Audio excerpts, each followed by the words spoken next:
Lincoln's reception. Boys, this is a shaky platform, but the Republican Party has a strong foundation, exclaimed a tottering Abraham Lincoln perched atop a pedestal in the yard of his Rushville host, William Ray, on the evening of October 19, 1858.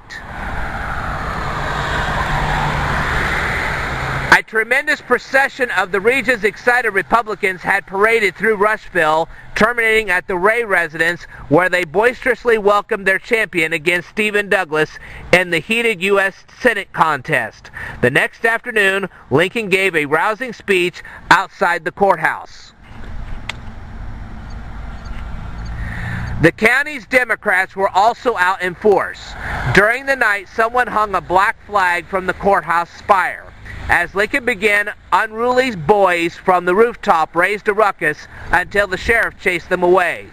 From courthouse windows overlooking the scene, young female Douglas partisans heckled Lincoln until he finally rebuked them for their discourtesy.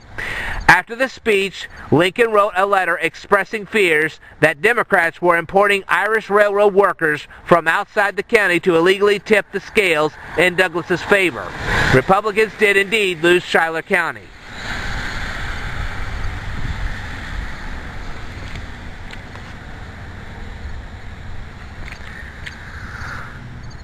The Schuyler County Courthouse, as Lincoln knew it, occupied the center of the public square across the street from here. Lincoln spoke from a stand erected on the north side of the courthouse during the 1858 campaign. As a lawyer, he was involved in 18 Schuyler County cases, mostly in the 1830s and 40s.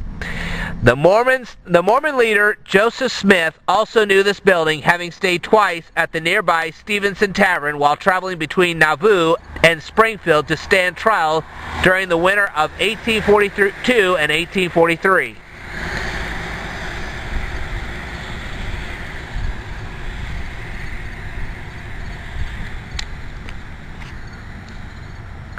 This is a picture of John Locke's scripts.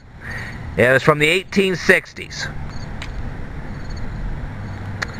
Why scripts? It is a great piece of folly to attempt to make anything out of my early life, scoffed Abraham Lincoln when the influential Chicago newspaper editor John Locke Scripps asked him for information to write an 1860 presidential campaign biography. But Scripps persisted.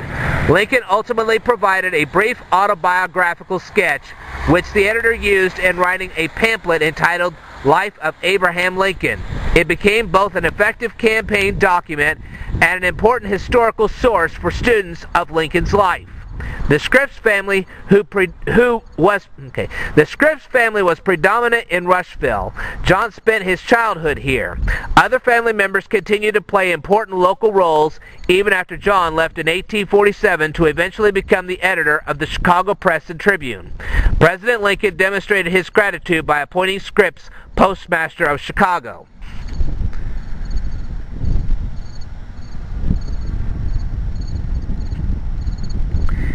And this is the life of Abraham Lincoln right here.